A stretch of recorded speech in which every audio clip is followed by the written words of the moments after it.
स्वागत है अपने चैनल CS एकेडमी एनसीईआरटी में। जैसा कि आप लोगों ने पहले 2 चैप्टर का जो है एमसीक्यू देखा और आगे आज हम लोग देखेंगे हिंद चीन में राष्ट्रवाद। इसका एनसीईआरटी 100% जो है एनसीईआरटी के तहत ही एमसीक्यू हम लोग तैयारी कर रहे हैं और आप जितने भी मैट्रिक के छात्र हैं, बिहार बोर्ड के हैं, सभी के लिए अति महत्वपूर्ण प्रश्न है। चलिए हम देखते हैं एमसीक्यू में। थंबनेल ऐसा देख रहे हैं आप लोग कि हिंद चीन किसे कहते हैं, वियतनाम में हिंदू देवता का मंदिर किसने बनवाया, वियतनाम में फ्रांसीसी नागरिक को क्या कहा जाता है, ये सारी जानकारी इस वीडियो के अंदर है। तो आप लोग घर से अच्छा से पढ़िए, मन लगा के पढ़िए और इस चीज को याद कीजिए। चलिए देखते हैं हिंद चीन में क्षेत्र में कौन सा देश आते हैं, हिंद चीन क्षेत्र में कौन सा देश आता है। तो आप इसमें इसको याद रखना है कि हिंद चीन क्षेत्र, आपको इसमें याद रखना है कि हिंद चीन क्षेत्र में कभी भी चीन नहीं आता है। तो इसमें देखिए ऑप्शन में चीन किसमें नहीं है, इसमें चीन है या भी नहीं होगा, इसमें चीन है या भी नहीं होगा, और इसमें चीन नहीं है। तो इसका आंसर यही होगा, option number C, Cambodia, Vietnam और लाओस जो है हिंद चीन के क्षेत्र में आता है। चलिए नेक्स्ट चलते हैं। अंकोर वाट का मंदिर किसने बनाया, अंकोर वाट का मंदिर कहाँ स्थित है, देखते हैं अंकोर वाट का मंदिर कहाँ स्थित है। तो अंकोर वाट का मंदिर जो है वियतनाम में नहीं है, थाईलैंड में भी नहीं है, लाओस में भी नहीं है, यह है कंबोडिया में। अंकोर वाट का मंदिर जो है कंबोडिया में है। और आगे चलते हैं। हिंद चीन पहुंचने वाला पहले प्रथम व्यापारी कौन थे। तो इसका एक ट्रिक होता है पेड, PED, पी से हो जाएगा आपका पुर्तगाल, पी से पुर्तगाल, ई से इंग्लैंड और डी से हो जाता है डच। तो कह रहा है कि हिंद चीन पहुंचने वाले प्रथम व्यापारी कौन थे। तो देखिए इंग्लैंड होगा नहीं, इंग्लैंड जो है दूसरा है, फ्रांसीसी होगा नहीं, पुर्तगाल होगा क्योंकि डच तीसरा है, और देखिए पुर्तगाल जो है पहला है। PED याद करने का आसान तरीका, सबसे पहले पुर्तगाल आया, उसके बाद इंग्लैंड आया, उसके बाद डच आया। इस चीज को आप याद कीजिएगा क्योंकि बिहार बोर्ड जो है क्वेश्चन को घुमाकर किसी भी तरह से पूछ सकता है। हिंद चीन में बसने वाले नागरिक को क्या कहते हैं। जैसे भारत में हिंद चीन में बसने वाले फ्रांसीसी को कहे जाते हैं। जैसे में मान लीजिए हम कोई भारत में आकर बस जाएगा तो उसको भारतीय कहेंगे, या फ्रांस वाला आ गया तो उसको फ्रांसीसी कहेंगे। लेकिन हिंद चीन में बसने वाले फ्रांसीसी नागरिक को फ्रांसीसी नहीं कहते हैं। शासक वर्ग यानी शासन करने वाला यह भी नहीं कहेंगे। जनरल, जनरल यह जो है जब अंग्रेज भारत में आया तो जनरल पद का नियुक्ति किया, इसको हम लोग कहेंगे क्लोन।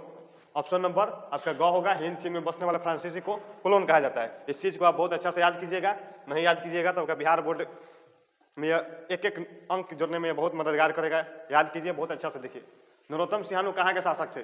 तो नरोत्तम सिंहानू जो है वियतनाम के शासक नहीं थे, लाओस के भी शासक नहीं थे, थाईलैंड के भी शासक नहीं थे, कंबोडिया के शासक। चलिए इसको जो है अति महत्वपूर्ण सारा सवाल है, यदि आप लोग बहुत अच्छा से देखिएगा तो आपको जो है 80% लाने में कोई नहीं रोक सकता है। The history of the Laos, Vietnam किसने लिखा। देखिए एक बुक है जिसका नाम है द हिस्ट्री ऑफ लाओस। इस बुक का नाम है the history of Laos, Vietnam. इसको याद रखिएगा, इसने किसने लिखा। तो हो ची मिन नहीं लिखा, इसको लिखा है फान वो चाउ ने। The history of the loss of Vietnam, इस बुक को आप लोग याद कर लीजिएगा। The history of the loss of Vietnam, यानी वियतनाम को 2 भागों में बांटा गया, तो उसी के बारे में इस पुस्तक में जो है चर्चा है। मार्च 1946 में फ्रांस एवं वियतनाम के बीच होने वाले समझौता किस नाम से जाना जाता है। यह देखिए आ गया यहाँ पे चर्चा। मार्च 1946 में, इसको याद रखिएगा, फ्रांस एवं वियतनाम में के बीच एक समझौता हुआ था। तो वह कब हुआ था। सवाल पूछ सकता है कि हनोई समझौता कब हुआ था। तो हनोई समझौता 1946 में हुआ था। इस बात को आप लोग याद रखिएगा। एमसीक्यू है, एमसीक्यू यानी मल्टी चॉइस क्वेश्चन, किसी भी प्रकार से क्वेश्चन बनाकर बिहार बोर्ड आपसे पूछ सकता है।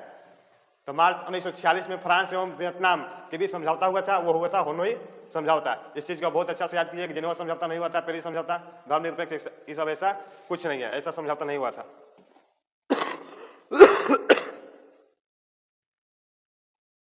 किस प्रसिद्ध दार्शनिक ने एक अदालत लगाकर अमेरिका को वियतनाम युद्ध के लिए दोषी करार दिया। देखिए ध्यान से पढ़िए, एक प्रसिद्ध दार्शनिक, इसने एक अदालत लगाया और इसमें बोल दिया कि अमेरिका को बोल दिया कि वियतनाम युद्ध के लिए दोषी है। कौन दोषी है, वियतनाम। यानी इसमें से कौन बोला। तो रूसो नहीं बोला, नरोत्तम सिंहानू यह भी नहीं बोला, हो ची मिन यह नहीं बोला, यह रसेल था, यह एक दार्शनिक था। इसने अदालत लगाया और बोल दिया अमेरिका को कि वियतनाम युद्ध के लिए दोषी है। चलिए नेक्स्ट चलते हैं। हिंदू चीनी क्षेत्र में अंतिम युद्ध समाप्ति के समय में अमेरिकी राष्ट्रपति थे। हिंदू नहीं होगा, हिंद होगा।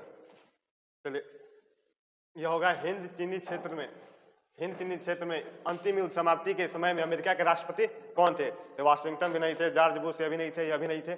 इसका होगा निक्सन जो है अंतिम राष्ट्रपति थे जब हिंद चीन का युद्ध हो रहा था। इसको याद कीजिएगा, बहुत अति महत्वपूर्ण प्रश्न है। ये सारे प्रश्न आपके बिहार बोर्ड में आएंगे और चैप्टर वाइज चैप्टर हम जो है आपको यहाँ पे सॉल्यूशन एमसीक्यू उपलब्ध करवा रहे हैं। इस चीज को बहुत अच्छा से याद कीजिएगा। देखिए, हुआ आंदोलन किस प्रकृति का था? हुआ आंदोलन, एक हुआ आंदोलन किस प्रकृति का था? तो हुआ आंदोलन क्रांतिकारी प्रकृति का था, धार्मिक, ये दोनों प्रकार का यह आंदोलन था। लेकिन ऑप्शन में दो है तो हम इसमें दो टिक नहीं मारेंगे। देखिए, इस दोनों को मिलाकर यहाँ पर दिया हुआ है, क्रांतिकारी और धार्मिक, यानी इसको मार देंगे तो भी गलत हो जाएगा। यदि इस दोनों को टिक कर देते हैं तो भी गलत हो जाएगा। उसके लिए ऑप्शन में देखेंगे इस दोनों को मिलाकर ऑप्शन दिया है कि नहीं, नहीं तो ऑप्शन क और ख लिख कर देता है, ऑप्शन क और ख। तो जहाँ पे ऑप्शन क और ख होगा उसी में हम टिक मारेंगे। यदि किसी एक में टिक मारिएगा या दोनों में लगा दीजिएगा तो आपको नंबर अंक नहीं मिलेगा। इस चीज को आप बहुत अच्छा से ध्यान रखिएगा। 12वीं सदी में किसके द्वारा अंकोर वाट के विष्णु मंदिर का निर्माण करवाया गया? यह अंकोर वाट का विष्णु मंदिर है और किसके द्वारा करवाया गया? यह अति महत्वपूर्ण प्रश्न है। इसमें देखिए, इसका जो आंसर आप लोग खुद लगा सकते हैं कि किसने अंकोर वाट का मंदिर बनवाया? स्टालिन, या नहीं बनवाया होगा तो हिंदू विरोधी है। नेक्स्ट, सूर्य वर्मा द्वितीय, इसका नामे में सूर्य है, सूर्य यानी हिंदू से प्रतीत होता है, तो यही बनवाया होगा और इसका आंसर भी यही होगा। सूर्य वर्मा द्वितीय ने देखिए विष्णु मंदिर का निर्माण करवाया है। नेक्स्ट चलते हैं, इसको बहुत अच्छा से सभी प्रश्न देखिए। किस समझौता ने पूरे वियतनाम को दो हिस्सों में बांट दिया? पहले ही बताए थे कि रसेल ने जो एक अदालत लगाया और उसमें बोल दिया कि यानी वियतनाम को दोषी ठहरा दिया युद्ध का। तो इसमें देखिए वियतनाम को दो हिस्सों में बांट दिया, तो बारसराय अभी नहीं होगा, पुलिस दस्ता अभी नहीं होगा, पुनः समझौता, ये सब तीनों के तीनों गलतियां। देखिए, जिनेवा समझौता जो है दो हिस्सों में किसको बांट दिया? तो वियतनाम को। यह सवाल आपसे पूछ सकता है दूसरे भाषा में कि जिनेवा समझौता किस देश को दो भागों में बांट दिया? आपको याद रखना होगा कि वियतनाम को दो भागों में बांट दिया। यह मोस्ट इंपोर्टेंट क्वेश्चन है, इसको याद कीजिएगा आप लोग बहुत अच्छा से, मन लगा के पढ़िए ताकि रिजल्ट बहुत अच्छा है और आप लोग का जो मेहनत है उसमें अच्छा रंग लाए। डीएन बीएन पुके में बुरी तरह कौन हार गया? देखिए, डीएन बीएन पुके में कौन हार गया? तो रूस नहीं हारा, अमेरिका नहीं हारा, भारत भी नहीं हारा, या फ्रांस जो है डीएन बीएन पुके में हार गया। नेक्स्ट, आपको इसमें कुछ जो है वन लिनियर भी क्वेश्चन मिलेगा। हो ची मिन का दूसरा नाम क्या था? हो ची मिन का दूसरा नाम क्या था? उसका नाम जो है इसमें दिया हुआ, देखते हैं। एंजल्स, यह भी नहीं होगा। दोस्तावस्की, यह भी नहीं होगा। न्यूगन आई कोक, यह इसका ओरिजिनल नाम है, सही नाम है यानी दूसरा नाम है। इस बात को याद रखिएगा, पूछ सकता है क्वेश्चन, न्यूगन आई कोक किसका नाम था? तो आपको आंसर में यह भी दिया जा सकता है, हो ची मिन। इस चीज को याद रखिए और बहुत अच्छा से पढ़िए, याद कीजिए, एक एक चीज को लिखिए। देखिए, अब आ गया ऑन मिलियन। हिंद चीन का अर्थ क्या है? जैसा कि जब हिंद चीन में राष्ट्रवाद, तो आखिर हिंद चीन है क्या? इस चीज के बारे में हम लोग जानेंगे। तो उसी के लिए देखिए, दक्षिण पूर्व एशिया में लगभग 3 लाख वर्ग किलोमीटर फैला क्षेत्र, उसी को हिंद चीन कहते हैं। इस क्षेत्र में आज के वियतनाम, लाओस और कंबोडिया के क्षेत्र आते हैं। यानी देखिए, यह तीन आता है, इस तीनों को याद रखिएगा। हिंद चीन क्षेत्र में वियतनाम आ जाएगा, लाओस आ जाएगा और कंबोडिया आ जाएगा। तो बहुत अच्छा से याद कीजिए, मन लगा के पढ़िए और जितना भी क्वेश्चन है इस सब क्वेश्चन को कॉपी में नोट कीजिए ताकि आपको किसी प्रकार कोई दिक्कत ना हो, जब चाहे तब जो है अपना पढ़ सके। इस चीज को देखिए, यह पिछले चैप्टर का सवाल है कि रूस में जार का अर्थ क्या होता है? तो जार का अर्थ यानी पानी रखने वाला जार नहीं होता है। रूस में जार का अर्थ इसमें आपको देखिएगा तो पिछले चैप्टर में पढ़ाए हैं, याद होगा तो आप आंसर लगा सकते हैं। यह रूस का सम्राट यही होगा, रूस का सम्राट होगा, क्योंकि सामंत जो है हारा हुआ राजा को सामंत कहते हैं। पीने का बर्तन होगा ही नहीं, पानी रखने का बर्तन होगा ही नहीं। नेक्स्ट, हुआ आंदोलन की चर्चा करें। आपके एग्जाम में ऐसा आएगा, हुआ आंदोलन की चर्चा करें, इसके बारे में लिखें। तो ऐसे भी लिख सकते हैं। हुआ आंदोलन, यह हुआ आंदोलन जो है 1939 में शुरू हुआ आंदोलन एक बौद्धिक धार्मिक क्रांतिकारी, देखिए धार्मिक और क्रांतिकारी, आपको एमसीक्यू में करा चुके हैं। देखिए, एक आंदोलन था, इसका नेता हुनई फोसो था। इस क्रांतिकारी उग्रवादी घटनाओं को भी अंजाम देते थे जिसमें आत्मदाह तक भी शामिल था। यानी किसी भी प्रकार का क्रांति करते थे तो उसमें आत्मदाह या कर लेते थे। हुआ आंदोलन में जो लोग शामिल थे, और इसका हुआ आंदोलन का नेता कौन था? तो हुइन फोसो था। इसको जो है याद करिएगा क्योंकि यह क्वेश्चन जो है घुमा कर दे सकता है। एक तरफा अनुबंधन व्यवस्था क्या थी? तो यह एक तरफा अनुबंधन व्यवस्था, इसमें एक तरह का मजदूरी जो है बंधुआ मजदूरी इसको कहेंगे, क्योंकि आपसे बंधुआ मजदूरी देखिए किसे कहते हैं। जैसे मान लीजिए आपसे हम काम करवाएं 10 घंटा और 200 रुपया दे दिए, 50 रुपया दे दिए और आपसे काम बहुत ज्यादा ले रहे हैं, तो उसी को कहते हैं बंधुआ मजदूरी। तो यहीं पे एक सवाल आप कर सकते हैं कि एक तरफा अनुबंधन व्यवस्था क्या है। तो इसका संबंध जो है देखिए बंधुआ मजदूरी से है और मजदूरों को कोई अधिकार नहीं था।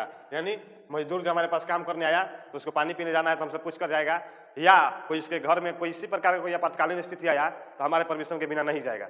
इसी को कहते हैं एक तरफा अनुबंधन। यानी एक तरफ ही जो हो, जैसे मालिक के पास अधिकार है कि यहाँ पे लिखा हुआ है कि मालिक को सीमित अधिकार प्राप्त है, यानी जो मजदूर आया है मालिक चाहेगा तो मजदूर को जाने देगा, नहीं तो नहीं जाने देगा। इस चीज को आप ऐसे याद कर सकते हैं।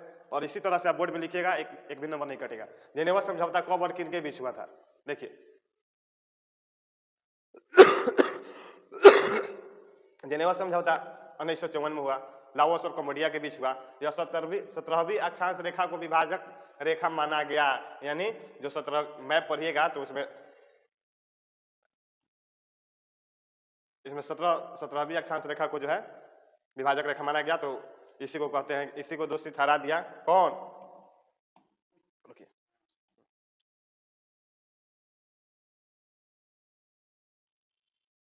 इसी को दोषी ठहरा दिया रसेल ने और वियतनाम को दोषी ठहरा दिया। चलिए